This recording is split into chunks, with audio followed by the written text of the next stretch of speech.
Sharie is being talked about a lot right now on the internet, making waves in the Daybell case because of a telephone recording that was released, or let's say a recording of a telephone call that was released. The telephone call was, correct me if I'm wrong, Sharie, was that in January of 2020, the phone call that you recorded with Melanie Gibb? Is that right? That's correct. Yep. So, please don't share this on social media. Of No, course. no, I know I you won't. promise I would not. Oh my Yeah, gosh. it's just for safety reasons. But Yes, it's just so sad. It's so sad. You can know how sickened I've been. Do you have the exact date of that telephone call with Melanie Gibb? I did, but I deleted it. So I deleted it. Okay. So the what we do know then is that it was January 2020. This was when Tylee and JJ were still missing. And about a month earlier, in December of 2019, was when the Daybell case hit the media and the public started learning about the case. So this was a month-ish, give or take, after the case hit the media. But before we knew much, the public only knew that there were 2 missing children that were Lori Vallows, and that there were Tammy Daybell was dead, Charles Vallow was dead, but we did not yet know about zombies. The public didn't, or these deeper beliefs. So I'm setting the stage so people kind of understand the timeline of when you were talking to Melanie Gibb and chose to record a phone call, which is now been released by True Crime Underground. And her brother's down there, just down the street from me, because he's marrying my friend who's in my ward. Her name's Sulema. And so I said, hey, are you around? And so anyway, I said, hey, let's meet. We need to talk.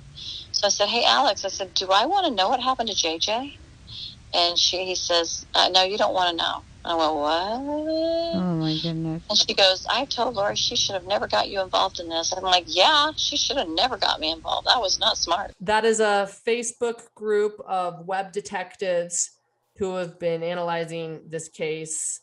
They have the Facebook group True Crime Underground, the Lori Daybell Cult Mom, and somehow they received the recording of Sharie with talking to Melanie Gibb in January of 2020. And they released it along with many other YouTubers and web sleuths who have also now released it. It is out. You weren't aware of that being released or passed around. And then I want to clarify one other thing. Sharie and I have been talking for a few weeks now, would you say? A month-ish now? Oh, yeah. Yeah. Sharie gave me, in confidence, a shorter recording, 20-ish minutes. Can I say that? Is that okay? If you want me to edit? Yep.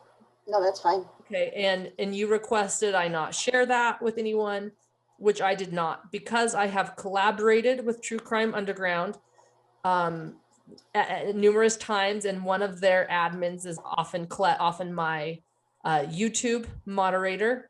I want to make it very clear that I did not leak this recording, and Sharie can confirm this because the recording you sent me, Sharie, was 20 minutes long, and the one that was released is 50 minutes long.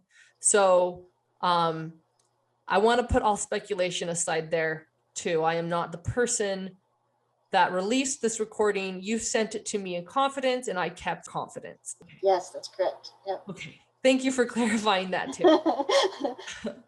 Do I have permission to share some of that audio now because it's out there? Okay. Sure. So, and Alex, bless his heart, who passed away, he just thought he was doing a favor to his sister. He didn't really care so much, about Charles or this or that, but he just thought he was helping her. Did she ask him to kill him?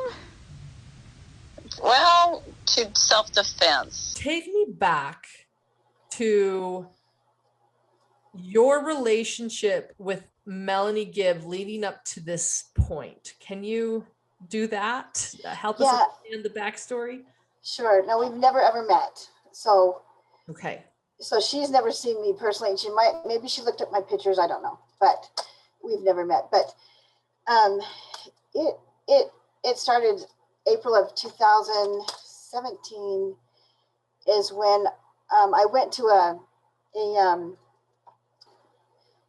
So back in 2017, I went to a health training thing in Idaho, and it was out west, and it was at the hot springs or whatever springs, Saratoga Springs. Oh yeah. Okay.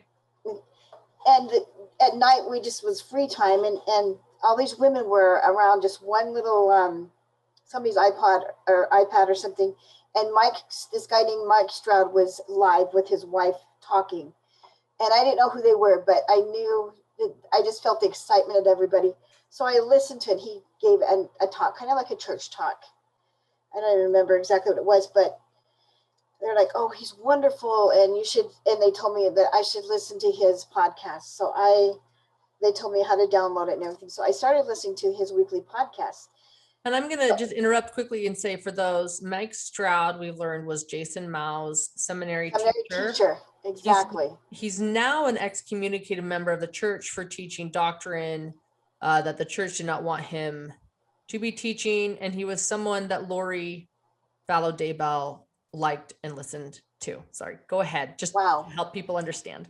Sure, I didn't know that, but he was very wonderful to listen to, and but that's how I got connected to Jason. That's how I did, because I found out that he was his seminary teacher, and he gave another talk, and Jason, what's his last name? Mao. Yes, Jason Mao introduced him, Mike Stroud, and said, "Oh, he was my seminary teacher so many years ago." Da, da, da, da. So then and he's like, "Oh yes, he's a wonderful guy." Mike Stroud was saying how wonderful Jason Mao was.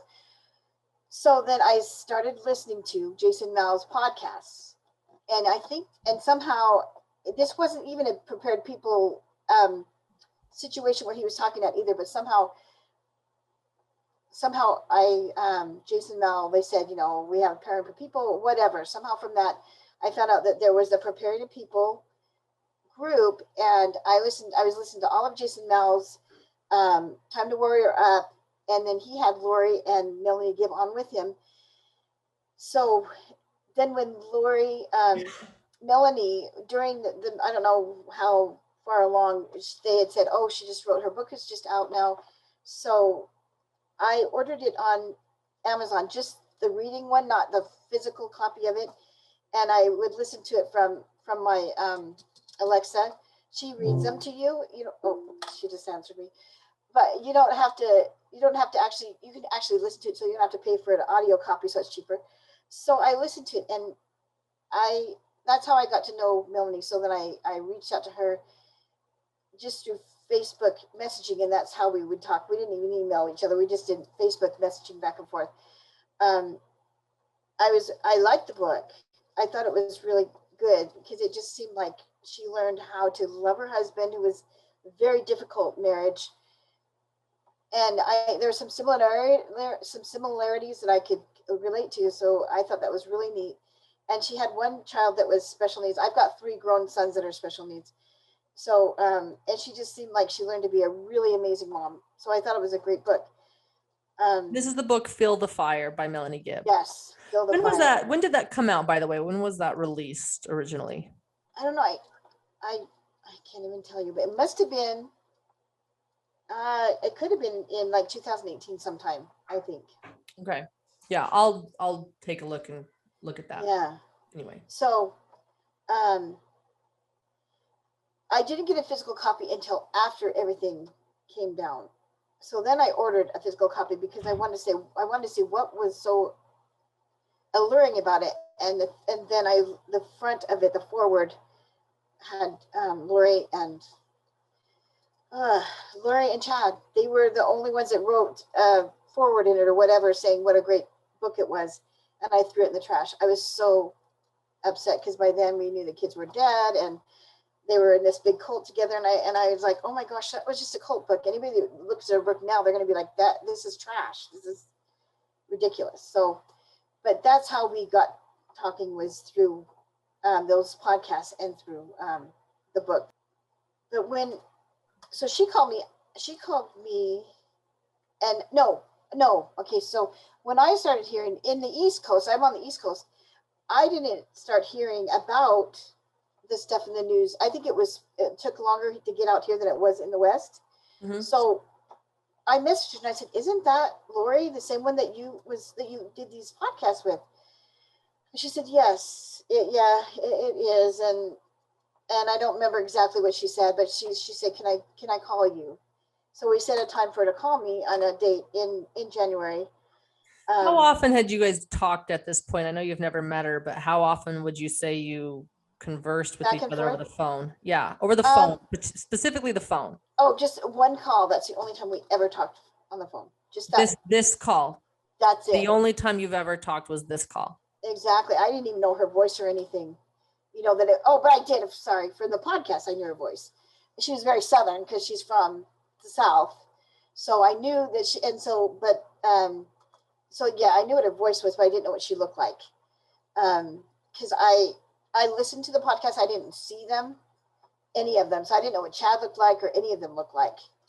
So they interviewed Chad also on the podcast, and when I heard in his own words that he had his own publishing company, I did message him and I approached him and asked him if he would like to, if he would if he would be interested in publishing a book that I was wanting to write.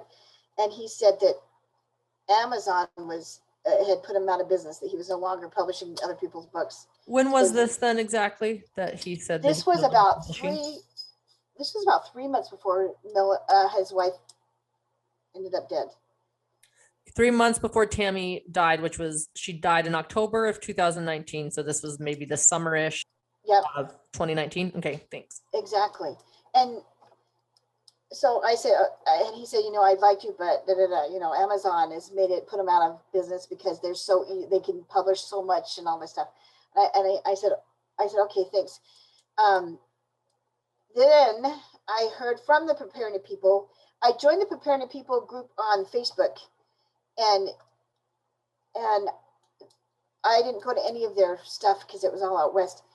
It got scary to me because all of a sudden I just feel with so much fear, like, oh my gosh, we've got to get ready because so many horrible things are going to happen, and we're going to be. It was terrifying.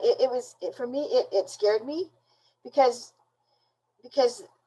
a lot of it was like all these people were having all these visions and dreams and all these things that they would talk about, and almost so many of them had near-death experiences and were told all these things, and it really scared me because I was born and raised in the Mormon religion, and we've talked about, gosh, from the 70s they talked about food storage and stuff and get prepared for the last days, but this was really like graphic, and it was really scary. So anyway, but I didn't go to any of their preparing things, but what was sorry, no, go ahead. Just listening to the different people saying their stories, and they're almost like the same story. They all have like the same similar stuff. What were those things? What were those similar things that each story had?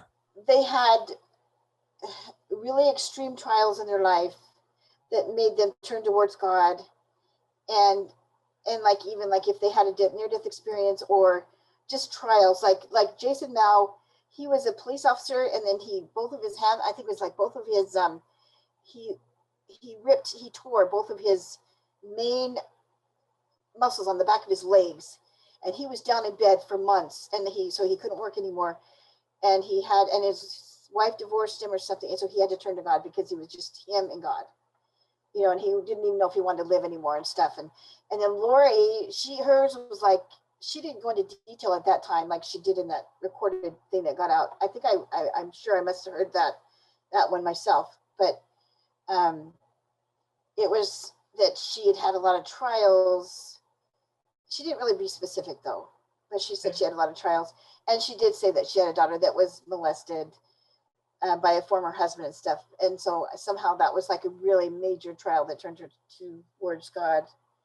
And then Melanie Gibb was her marriage and her children or something. But so all of these people claim to have something really big happen, and and then they would start getting revelations. Not Melanie Gibb. She never said revelations, but like all of them.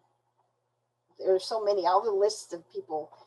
So I never knew any of them. I never met any ever personally, but just heard their stories, you know, and it was just, I had to stop it before it all went weird, because it was just too scary. It was making me afraid. Mm-hmm. Yeah. And it's why I didn't want to live in fear like that, because I mean, you can't even, if you're that afraid, you can't even function, you know? So I can't do this. I have to just have faith in God and do the best I can and not do this, because there's so much they're doing weird. Like you'd spend so much money if you did all the stuff that they, you know, and I was just like, I can't do this. And this stuff, let's talk about the stuff that cost money, the stuff that brought fear. And also, when you say you were raised Mormon, we're talking about the Church of Jesus Christ of Latter-day Saints, right? The same faith. Exactly. Okay, so it's not an offshoot faith. Exactly. We're talking about the LDS Church. Are you talking, when you say scary, the prepping and the revelation and the second coming, or are you talking about the energy healing? Can you specify what was so? Not energy healing. I didn't know that was a part of their stuff. I got introduced to energy healing, but it wasn't through them. And so it wasn't through them. But in the phone call, Melanie asked me about if I know about the emotion code. She asked me that, and that's how somehow I just saw a seminar on Facebook about the guy that did the emotion code and whatever, and it ended up being really weird to me. So I didn't like it. You know, it didn't seem normal to me. So I got out of it. But so I didn't know that they were all doing this stuff. Mm-hmm. And I had no idea that was like a basis for it. But it was more like, you know, you have to get these elaborate tents that are they're like these big white tents, and they're like amazing. They could be like they're just very expensive. And then there's so many stuff to go in it, and just all the things you needed to have. And you needed to have your boots right by your bed, because as soon as the call out, you had to be ready to jump, put boots on and jump and get out immediately. And, you know, like I joined that one other thing for a little bit of time. I wasn't on it when this whole stuff went down. I stopped it. But because they would send us these texts on the phone, and say all these things that were happening, and it was just it was really scary, because it was just like they're going to text you right when it's time to get out of there, and it was just too much to. And so I just stopped all of it. That makes sense. Yeah, but with Melanie, I liked her book, so we talked back and forth, and the thing that so when she said yes, you know, that is the same Lori that was on these things, can I call you? So I said sure. By January time, by the time January came, it was on the news where we were, and I didn't know. I knew that Chad's wife had died, but I thought she died of whatever. Well, when I sent message to him, I said, I am so sorry that she was so young. I was shocked that she died, because I thought, oh my gosh, did he write about her death in the books? Did she know she was going to die, you know, before all the bad stuff happened? Yeah. It was just so freaky to me that all of a sudden she died, because was it foretold? Or and Melanie when she would write to me, she was trying to get me to read all of his books. Oh, you've got to read them. They're just, it's like, it was almost like Melanie was trying to get you to read Chad's books. Yes. There, especially two of them. She said it was like scripture, like something you really have to read these books, you know. And I just thought I'd already had a taste of those, and they scared me. And I'm like, well, I don't like that kind of stuff. I don't like that. I said to her, I don't like the prepping stuff. I don't believe, you know, and so she's like, oh, these are just really good. So what you did like was Melanie's book, and maybe the connection with other people. Was that it? And then as you got to know their focus, you didn't like the prepping. Is that fair to say? Yeah, it just seemed anything that's extreme is not good, you know. and they were just really extreme in it. I mean, like it was like a religion by itself. It was like if you didn't have all this prep work, you were going to go to hell because only the righteous were going to be like with them all prepared kind of thing, you know. And so it's like, no, oh, that's not my deal. I am so gullible. Anything I read on the internet, I have to watch myself because I think it's true. Like any vitamin or whatever new thing that comes, I have spent so much money on vitamins or whatever. They're supposed to do all these things, and it's so bogus. So I have to be so careful because I'm really gullible. I'm really gullible. So, but I want to compliment you though that you know that about you, right? Yeah. Yourself. If you know that about yourself, you can watch it, right? So some people wouldn't admit that. So yeah. yeah. So when I saw Nate Eden, her interview, Melanie Gibb, because in the phone conversation, it sounded like I was just, oh, it was wonderful, I supportive.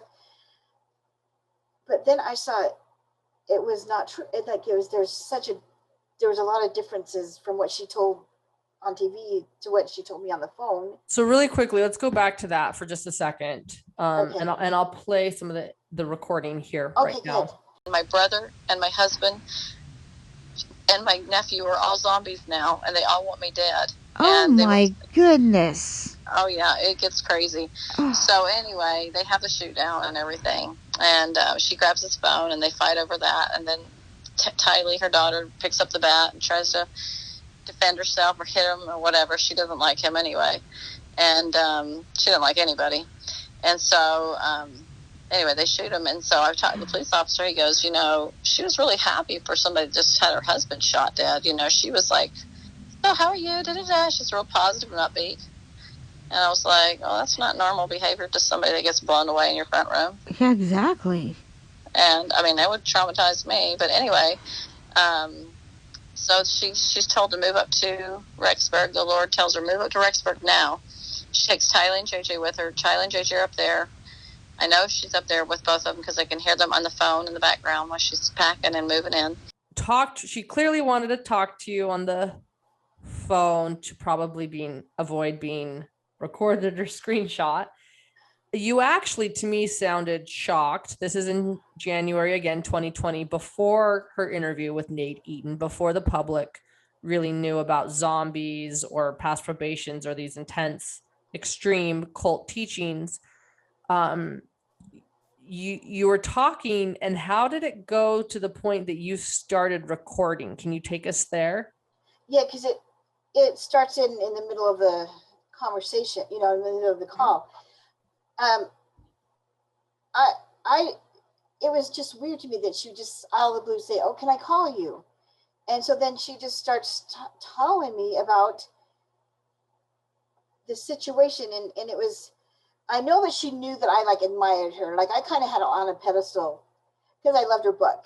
So I in a way, she was trying to clear her name so that we were still buddies. I felt like kind of, but it was just so weird because she just suddenly started saying things. It's like, wait a minute, because I mean, yeah, preparing people was about people sharing their dreams and stuff, but all of a sudden now she's talking like it's like a cult or it's like a religious thing. She started to talk about the 144,000, and I'm like, what? I in the conversation, I'm like, because I didn't, like that wasn't not. I can't explain it, but that just was not a part of what I experienced. And so I thought I gotta record this because I just thought, no, this is not. I don't know. My gut just said you got to record this. Can I ask how you recorded it? Yeah, I've got this is my iPad, and I just turned it on speaker. We were speaking speaker. That's why and then I just had to record on here, and that's how I recorded. It was on my iPad, but and I didn't tell her I was recording it because she was like already in the thick of it, and I was just like, and I didn't know that I couldn't do it, and so anyway, Yeah, and I was terribly shocked. I was just like, I was mortified because so many things. But when she said for months and months they were trying to get rid of Charles, and when she said that he had taken Lori's phone and text her, so she went over to talk to Lori, and it was him, and he had her phone. He was hugging her and crying and saying, "They're going to kill me. They think I'm Ned Snyder. They're going to kill me. I don't what you got to help me. I don't know what to do." And she's like, the way she talks, that she's just like, and she's like, he gets me to come over to his house. He breaks into the house and she's picking up the kids. He steals his key. It's a lot of drama in that. But anyway, he says to me, and I thought it was Lori, but he had her cell phone, so he was trying to get me to come over. So I talked to him, so it freaked me out. And I get there and it's him, and I'm like, oh my gosh. So I talked to him, and he's like, Melanie, Lori's crazy. Like, she thinks that I'm this guy named Ned, and that she's trying to destroy my life. And I'm like, I just don't know what to say. The way she talked to me on the phone, she wasn't shocked, and it wasn't like, oh, like, what did I get myself into? She was like, oh yeah, Lori wasn't smart telling him all these things. She tells him, which is stupid. She says, I'm going to destroy you. She's like, you are not Charles anymore. You are Ned. I forgot his last name. Snyder. You're Ned Snyder. And you're not going to, you are, I am, she told him, I think she told him prior to this, but she was translated. She was married to Moroni before. Oh my gosh. Already expelled. So yeah, she's already telling him this stuff, which is not smart. Like, she shouldn't have told him. They should have just killed him without him knowing about all this stuff. She told him prior to this, but she was translated. She was married to Moroni before. Oh my gosh. Already expelled. So yeah, she's already telling him this stuff, which is not smart. Oh my goodness. And yeah, not smart. She should have kept that information to herself. So he gets me to come over to his house. So I just stood there and didn't know what to say to him. And then he hugged me and he was crying. And I was like, I look back now and go, oh my gosh. Anyway, so. Yeah. Like, she was dumb saying all this stuff ahead of time to him. And I mean, if somebody's crying and hugging on you and saying, please help me, they're going to kill me, what do? You go to the police immediately. And then I get a phone call from the police. Of course, I ignore it. And then... you know what I mean? I mean, right. If you immediately, but obviously she was part of all of it. She knew they were going to kill him. And she's saying, oh, she wasn't smart telling him all these things. That is horrible. Charles almost could have had his life spared because he tried everything to get help even from her, to the police department. I'm appalled that he actually died because he tried to get help. He tried to tell people that she was going to kill him. She tried. And so the conversation with Melanie, it sounded like she had no feeling. She has lack of any kind of feeling for any of it. So anyway, they have the shoot down and everything, and she grabs his phone and they fight over that, and then Tylee, her daughter, picks up the bat and tries to defend herself or hit him or whatever. She doesn't like him anyway, and she doesn't like anybody, and so anyway, they shoot him. You sensed that she had the emotion that she was expressing didn't seem equivalent to what she was telling you. Yeah. She was apathetic. Is that the word? That she had no feeling about it? So, he's a handful. And so, and plus it's not her kid anyway, right? And so... It's not her kid because she adopted him, right? Right, she adopted him from Kay's family. Oh, she did? Yeah. Oh. As a baby. She had him as a baby. Yeah, he was a drug baby, and so they adopted him as a baby. Yeah. Oh, wow. And she was a really good mom to him. She was very patient with him and very loving. I saw her. She's very loving to him. Wow. And she was hands down. She was a great mom, very patient with that kid. It's like ridiculous. And it was. I felt like I was an insider with her, and like she was saying, like, oh, we messed up here, we messed up there. It was crazy because. And again, this is your first conversation ever with her. Yeah. That would be shocking. I just want to say that would absolutely be shocking. Yeah. So I go up to visit her, and I see that Tylee is not there. And I said, hey, Tylee's, I mentioned again, like, Tylee went to BYU. And she goes, yeah. But she gave me this really creepy look. Oh. Yeah, it was creepy. It was like, yes, she's dead, really. And, that kind of look. Yeah. Like, I think, yeah, almost that kind of look. But then I didn't know what to think about it at the time. I was like, oh. And then she didn't tell me that she lied to the police. She says, okay, here we go. Now don't judge me. And then she decided not to do it. So she didn't tell me that she lied to the police. She said that they told her to lie for them, but she didn't say that she did, and then finally went back to the police. She didn't say that part. So because I think she was afraid that if I knew who she really was, then I wouldn't hold her on this pedestal, that I had her on. And I don't know, for some reason, I guess she just needed needed people to still believe in her, that she was still a good person. I guess, because she didn't tell me that part. Because she's like, almost starts to get emotional. She's like, okay, now just hang on now. This is where it gets hard. And don't judge me or whatever. And I'm like, okay. And then she doesn't say it. While you're recording, don't judge me. You're like, I know. Okay, then this is where it all changes for me. This was hard. You're gonna just try not to react. Okay. Okay, no, it's okay. Put your seatbelt on. Okay. And so then I get a call from Chad 2 days before Thanksgiving. Hey, Melanie, Rexburg Police is gonna call you. Don't answer. And I went, what? And my stomach just dropped, Oh, man. And I said, what happened? Well, the police are over at Lori's house, and they're looking for JJ. And she told them that JJ was with you. And I went, what? Oh, no. And I'm like, well, I thought JJ was at Grandma's house. He's not there, is he? And he's like, no, he's not. I'm like, what? And I don't know. Honestly, I did not know what to think at this time. I was so shocked. And then I find it out when she's testifying in court that she did lie, that she did say he had him to the police. That she had JJ, that she did have. Yeah, okay. And then she went back and said she didn't. But but the shocker was about, and then she told me that she knew that Tylee was still alive because she could hear them in the background when they were unpacking when they got to Idaho. So she's told to move up to Rexburg. The Lord tells her, move up to Rexburg now. She takes Tylee and JJ with her. Tylee and JJ are up there.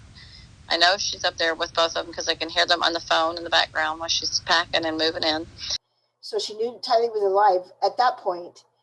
But then she said that Lori had said that she was a zombie over the phone. And she told me already that Charles was a zombie. So I was just like shocked. I'm like, oh my gosh.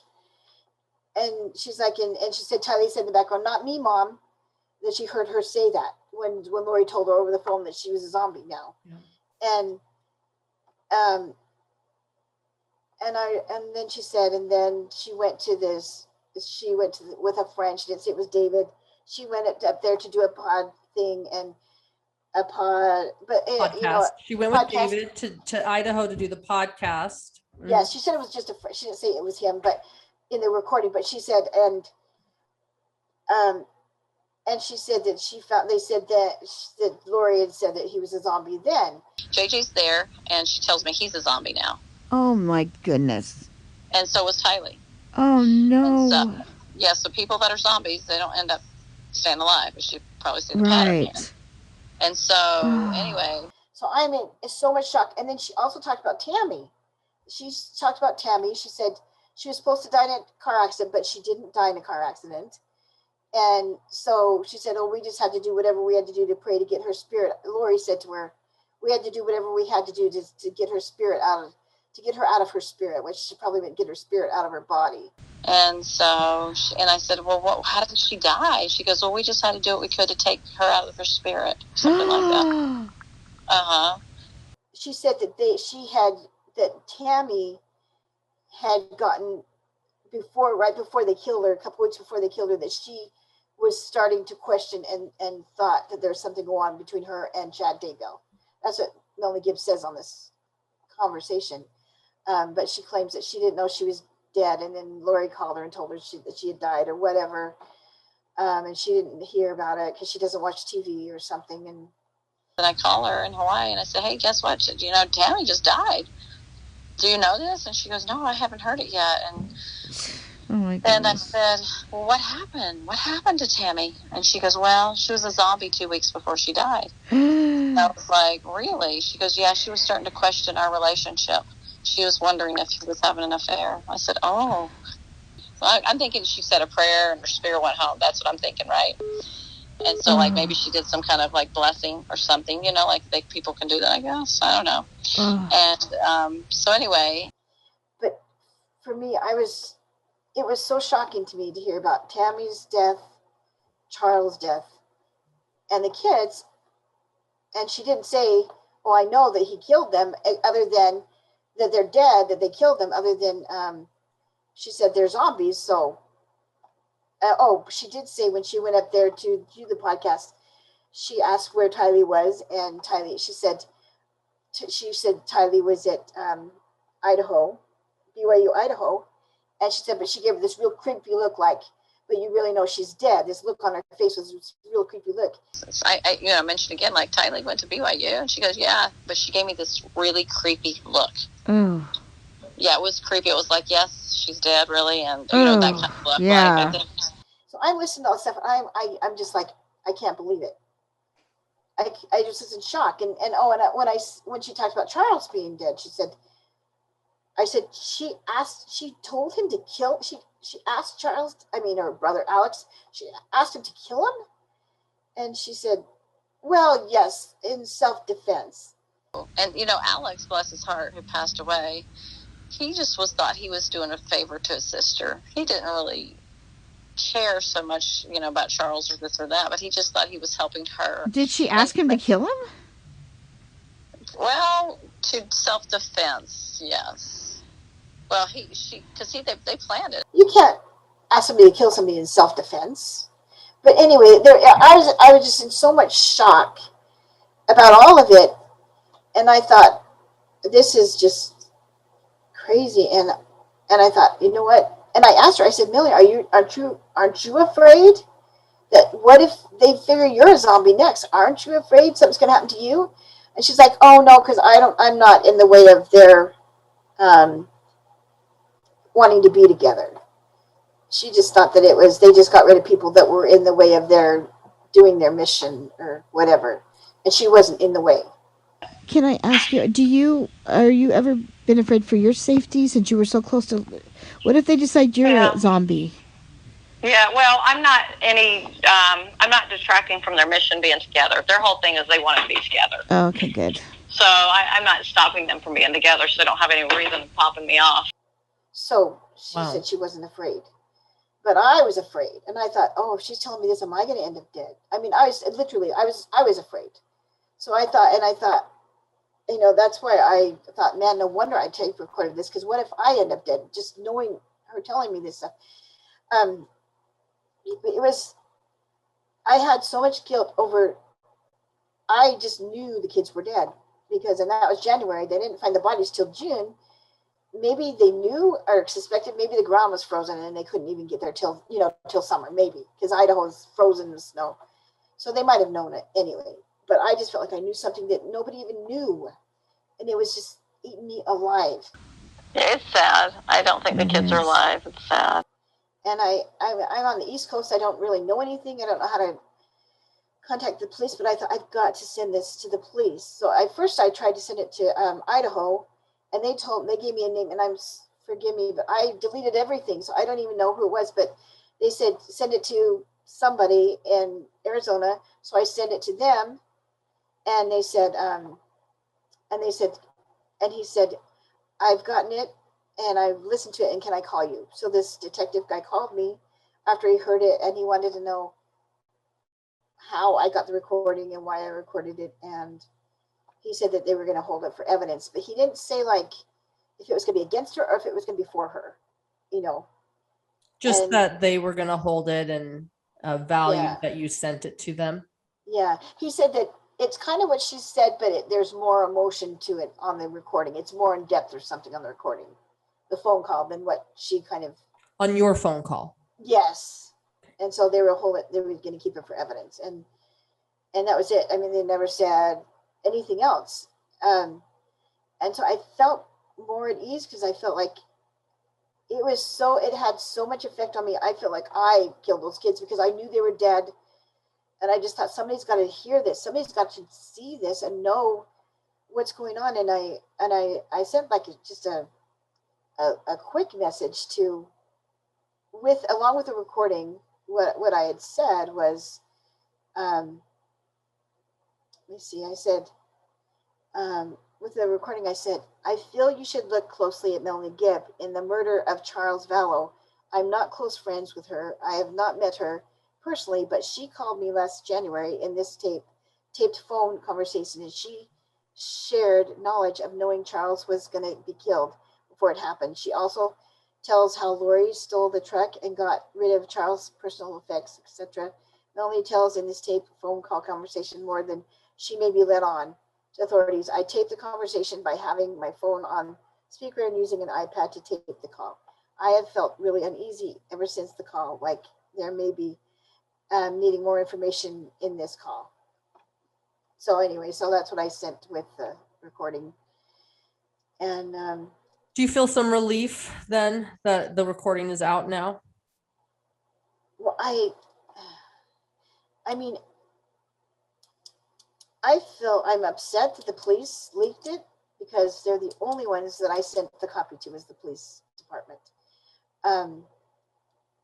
And when the little snippet that I sent you, I sent just that little bit to Annie as well, because she's the aunt,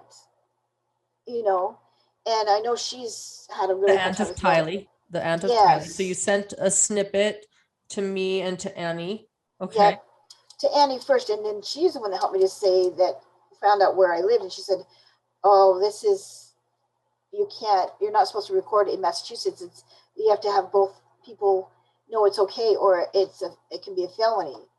And so I was like, "Oh my gosh!" And so she said, she would not publish it because she didn't want me to get in trouble. So she didn't, but she did talk about it to her on her group. She talked about it, but she didn't ever release any of it. And she didn't have the whole thing either. And so I deleted all of it immediately, and then found out that Annie had gotten the full copy from Alwyn, and Alwyn, I don't know it, but I assume she got it from the police department because she's working for Mark Means, and I'm just assuming because Annie found out that they all have that phone conversation, all of them do, and so she said to me, she sent me the recording back to me and the full amount, the whole thing, and she sent me the copy back to me and said, "Is this the original?" And I said yes, and she had gotten it from Alwyn. But Alwyn was very good. She didn't either. She did not put it on YouTube. She just played a little bit of it, just maybe a couple of conversations, and then a little bit of the conversation, and then she and her friend Jessie, they talked about it, how they felt about it. And I had kept this inside for so long because I don't think I got it over to the police, because everyone I talked to, people that were close to me, I said, I feel like I got to send it to the police. "Oh no, you don't want to do that. You don't want to get involved. You don't know these people. You don't want to be involved." And I mean, and so everybody kept saying, no. But I felt so awful. And so I probably didn't even send it to him until, let me see, I don't think I sent it to the police until probably after the bodies were found, even, probably. But I don't remember when it was, but it was like, I think I sent it like around July, and they were phoned in June, I think, the phone conversation, because everybody kept telling me, no, don't do it, because you don't want to get involved. Yeah. And while I can't confirm everything in your story, I will share what I can confirm. I can confirm that police do have a copy of this phone conversation that you recorded. And I can confirm that the YouTuber you mentioned, Alwyn, has been in contact with Mark Means and has talked to him. So anyway, but I couldn't not give it over because my gut was just like, no way. Just screaming like, no, you can't sit on something like that. So can I ask you then, so you deleted everything because you were afraid. How did you have the copy that you sent, the snippet that the 20-minute copy that you sent to Annie and to me? I sent that to her before I found out, and then she told me that because she thought if it was legal that she could have just put it on her thing, but she couldn't because she found out because she knows all this stuff with her work. And Okay. She asked me what state I lived in, and she knew. She was like, "Oh no, you can't do that. That's against the law in Massachusetts." So to clarify, because this is something that the true crime world has been discussing and arguing over, what you're saying is that when you still had a copy, you sent it to Annie. And then after talking with Annie, you got nervous and were scared. And so you deleted everything. Of course, the police at this point already had a copy. Exactly. I sent it to them. Then Annie got the full length, which I do know there are two different lengths out there. So Annie got the full length copy from Owen, and according to Annie and to you. And again, I can't confirm, but I'm trying to understand your story. And then so that's how you had the long copy and how the long copy is out there. And maybe Alwyn shared it with other people. And then the short copy, did Annie send back to you, or you had this exchange so you were able to send it to me? Is that clear after you deleted everything? The short copy. Yes, when I talked to you and I asked you if you would be interested in interviewing me, because I heard your little bear one. Mm-hmm. I didn't have any more copies at all. And so I asked Annie if she could send them back to me, because she still had both of them. So Okay. she sent me the short version, and then she sent me the full version back. She just texted back to me so that I'd have them. And I thought I sent you the full version, but I just sent you the little part. That actually, that makes sense. And again, while I can't confirm everything in your story, it absolutely makes sense. And I think that that'll help many people make sense of this. So thank you for sharing that. Yeah. Clarify and get that out of the way. It's unnecessary to some people, but to others it matters. Right.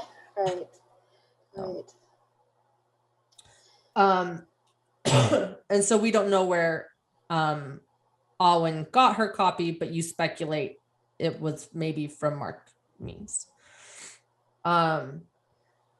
So forgive that tangent. Thank you for explaining that.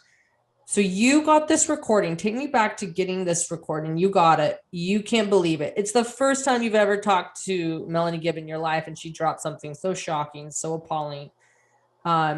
You have the recording. Did you hear did you send it to police right away, or did you first hear Melanie's interview with Nate Eaton and then send it? Or what happened next after? I heard her. I heard her Nate Eaton stuff, and I saw what she testified to. And I know she was lying. I knew she was lying in her testimonies because not so much Nate Eaton, she just didn't tell all the details. But when she was testifying in court, she and the prosecutor was trying to, not the prosecutor, the defendant, the one that's defending Chad Daybell. Mm-hmm. He was trying to establish her relationship with Lori and that they were close. And Melanie kept trying to sideskip it and say, no, not really. She tells on this phone conversation that they were like Velcro, that they did everything together, that Lori was so close to her, they were Velcro. And I'm just gullible as gullible gets. And she stuck on me like Velcro. She was such a good friend to me. You know what I mean? Like, she was close to me. So then she played it down in court and testified that they really weren't that close and blah, blah, blah. And then when you listen to the conversation that she recorded on Chad and Lori, if you really read between the lines, if you can really hear what's going on, and people have speculated about all that, and some people have said that they knew they were being recorded, and they kind of planned it out before they recorded it, what they were going to say and stuff. I don't believe that, because if she was so close to Lori, when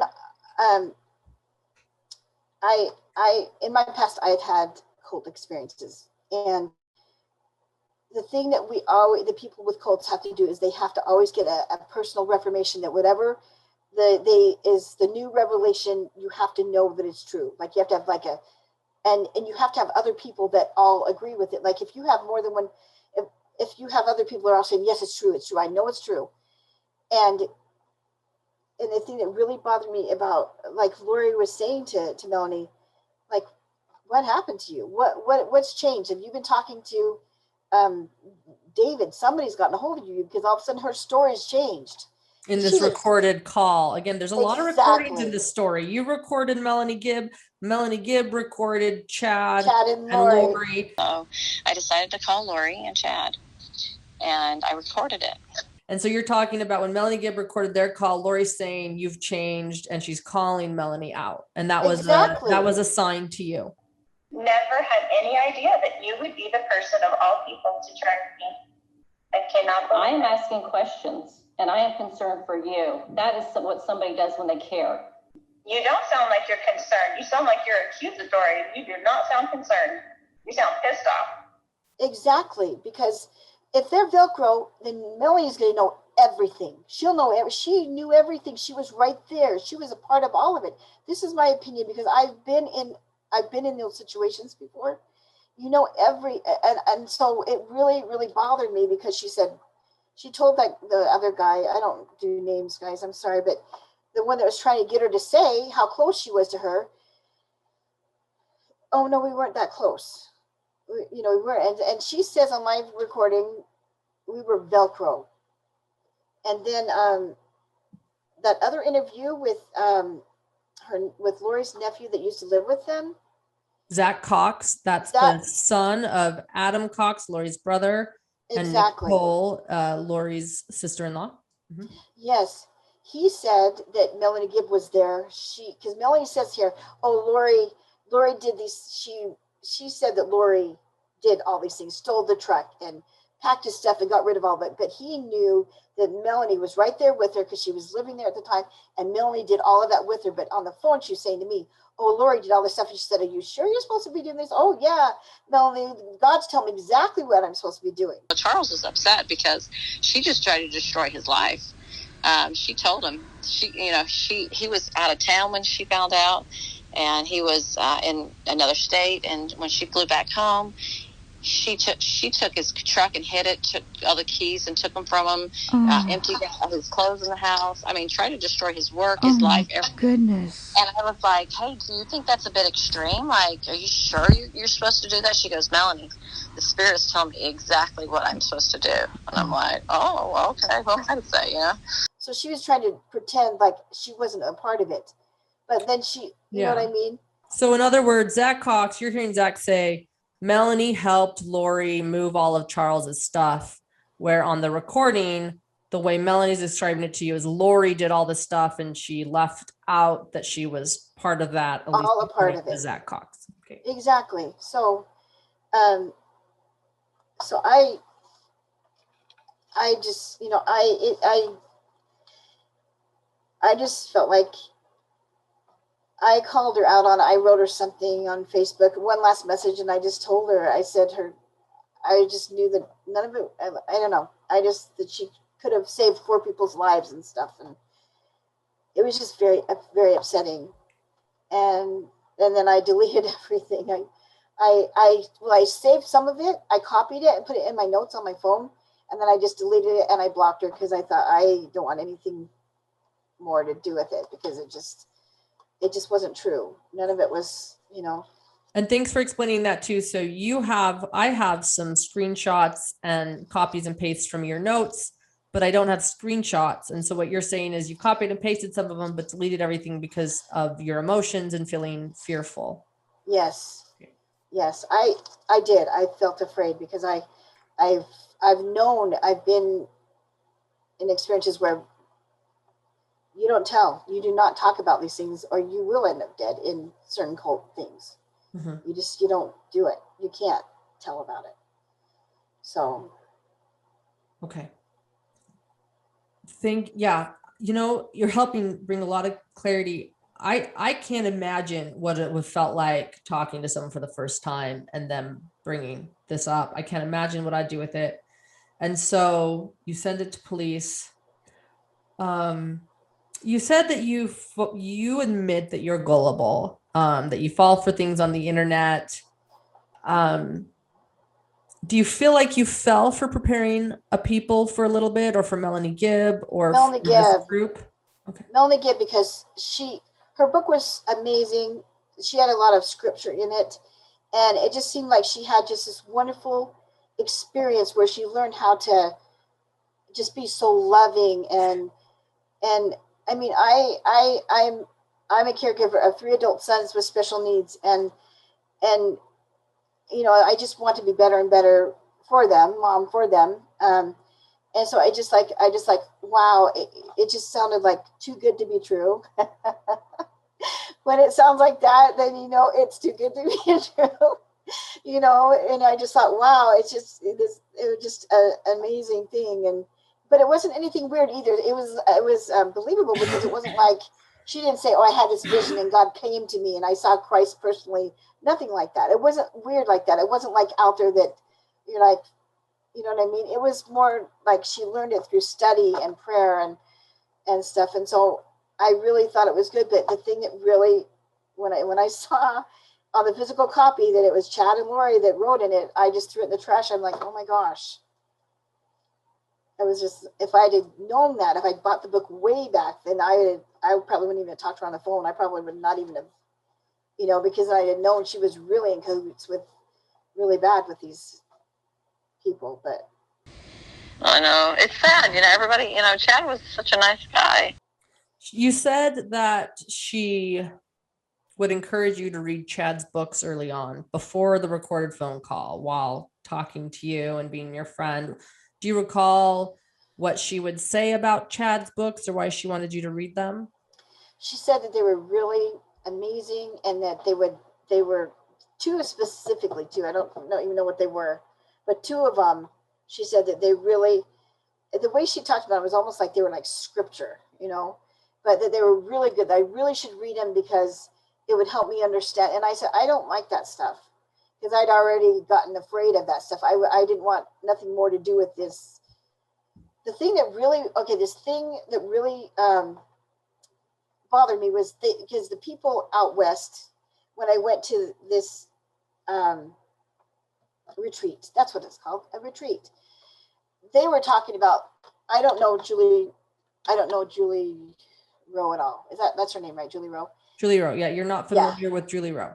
I wasn't at all. But they just thought, oh, she's amazing. And at the time she wasn't weird yet. She'd gone to all these, at that time she was like still doing firesides in church buildings, of the LDS church buildings, as before she was excommunicated from the church.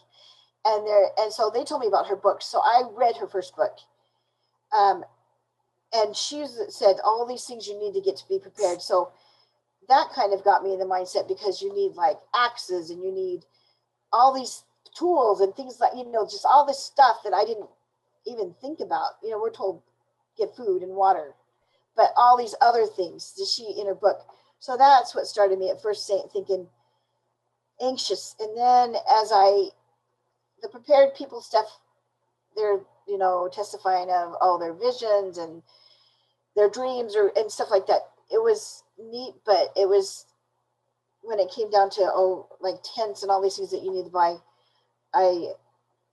that's when it just really turned me off, because I was like, no, I'm not gonna live in fear like that. You know, they're like, you have to have your boots right by the side of your bed, because at any time, middle of the night, you get the call, you got to get in those boots, you got to be ready to just get out of there. And it's terrifying to think that. Yeah. And they said, oh, we'll send a text to everybody's phone, and then you just got to get out. And I'm thinking, oh my gosh, I don't know if we have boots or whatever.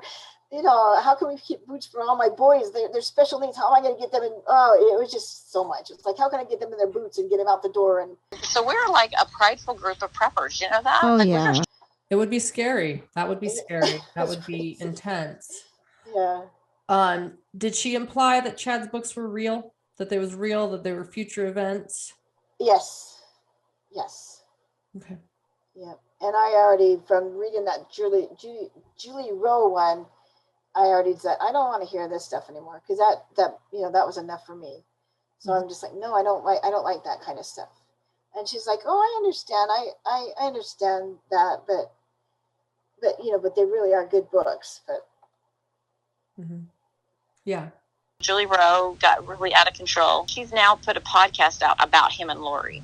She's like, no, Chad and me are friends. We've been friends for a long time, and I know that my angels have told me that the kids are safe and they're playing on the beach and everything's fine. Oh my gosh. She's not going to look good when they show up dead. You know what I'm saying? Oh my goodness. Yeah, exactly. She's out of control. What else would you want people to know today? You have been fairly silent, minus a few comments on social media here and there. A lot of speculating from people and strangers about you. What else do you want people to know today? Well, this is one of the things I like to say is I am still a member of the Church of Jesus Christ of Latter-day Saints. That the nickname of Mormon came a long time ago.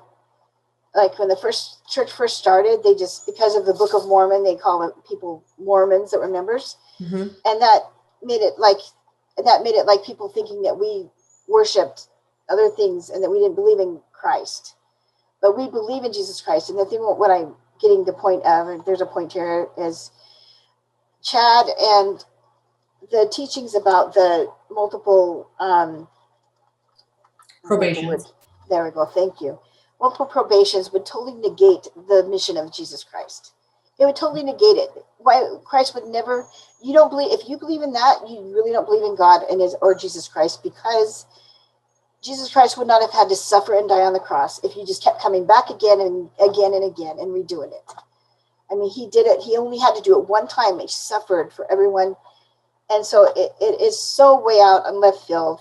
If I'd gotten any inkling that they were weird like this from the beginning, I would have been out of there. When I found out how the children were murdered, that's what really terrified me, because I've had some past experiences with similar stuff, and that terrified me. And I thought that it's like a satanic cult ritual, the way poor Tylee's body was found, and that was like, oh my gosh, that was terrifying. A little bit of PTSD too. Oh gosh, yes, it put me way back. I mean, that was really hard. It put me back. That was, yeah. Sharie, I'll say this, Sharie shared some private personal traumatic experiences on the longer tape that was released that I've now heard that was deleted respectfully by those that released the recording, True Crime Underground. Excuse me. I'm still getting over my sickness, doing my best. And is that what you're referring to? Those experiences? Yeah. Okay. Yeah. So, but other than that, I feel like, well, it really started with Awen and her friend Jessie. Hearing their take on it helped me feel so much better. Even though I felt like, oh my gosh, hearing my own voice saying these things, I felt so violated, because I knew that it was recorded. I gave it to the police. How did somebody else get it? But because their take on it, and they're saying, oh, she sounds so, it helped me, because like they were a voice for me, Mm-hmm. because they were like saying all these things, and that helped me a lot. And then, but then I also felt really, very upset that that they got a hold of it somehow, because all I did was give it to the police and to begin with, just the police, and then just a short little bit to Annie. And after I gave that little bit to Annie, similar with you, she wanted to make sure that I knew that she didn't give it to anybody, because she didn't have the whole. I don't even know if she knew that she didn't have the whole thing. Right. Because I even reached out to Catherine and Left Undone, because I just felt so much guilt. And I didn't give her the copy or anything, but I said I felt so much guilt about it. And she said, yes, go to the police if you feel you need to. I think she's the one that finally, I went to the police because she said, do it. Go to the, if you feel like, take it, tell the police, give it to the police if you feel like you need to, because I've had, had people here and cross country saying, oh, you don't want to get involved, just delete it, just get rid of it. And I'd say, but well, can you listen to it with me? Then then you would know why feel like I need it. No, we don't want to hear it. Just get rid of it. So I felt like I had this secret again inside. Like I was caught in this cult and I was a secret again, like when I was a child, and it was awful. It was awful, So, Right. You didn't ask to be told this horrendous story. Yeah, no. And then I thought, it's so bizarre. Why would anybody believe in zombies? That was the craziest thing I've ever heard of. But when she said that both the kids were told, then I'm like, oh my gosh, they're dead. If she said they're zombies, they're gone now. That was before I knew that she gave his dog away and all those other things, But anyway, yeah, so. Thank you for sharing what you know. Again, it is clear you didn't want to be involved in this. It was something that happened, and you've been torn and traumatized and confused, and you didn't want to be a public figure, I assume, and talked about the way you've been talked about. Doing what you felt was the right choice to record. Why are you talking to me today? That's a question I ask everyone. Why did you choose to do this interview? I still feel like I was not, that I felt victimized as far as I had all this stuff that I didn't know about, that I couldn't share with anybody. Like it was like I was back in a cult as a child again, and nobody would listen to me, that there was something really bad that happened. And I just felt like I got to go to the police, but you're taught not to go to the police too. When you're in those kind of situations, oh, no way. You go to the police, you're dead too. So Anna LeBaron, who was in a cult growing up, her father was the cult leader, Ervil LeBaron. I interviewed her, and she did express that same sentiment, that she was taught to be afraid of the police and not talk to them. Yeah. So, but when Catherine on Left and Done, and she said, yeah, give it to the police, I would do it. And so I was like, finally, somebody's listening to me. But people were like, oh, you don't want to get involved, blah, blah, blah, blah. But it's like, it wasn't being involved. My gut was, I was trapped in this childhood thing again. And it's like, the truth's got to get out. You got to have a voice. These children need a voice. Mm-hmm.